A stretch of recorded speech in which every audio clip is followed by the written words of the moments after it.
अस्सलामुअलैकुम सामीन। 27 जुमादुल ऊला है, 22 दिसंबर है।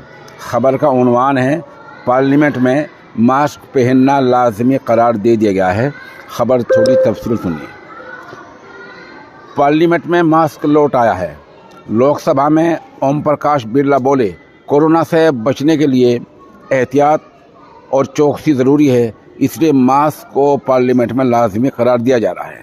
खबरों में बताया गया है कि चीन के अलावा जापान, जनूबी कोरिया और अमेरिका में कोरोना के बढ़ते मामलात को देखते हुए हिंदुस्तान अलर्ट मोड पर आ गया है। पार्लियामेंट में आज जुमेरात के दिन मास्क को लाजमी करार दे दिया गया है। यहाँ लोकसभा के स्पीकर ओम प्रकाश बिरला और राज्यसभा के सदर नायब सदर जमहूरिया जगदीप धनखड़ भी मास्क पहने नजर आए हैं। बहरहाल आज से इन जुमेरात के दिन से पार्लियामेंट में मास्क पहनना लाजमी करार दे दिया गया है। अब देखिए हम तक ये बात कब तक पहुंचती है।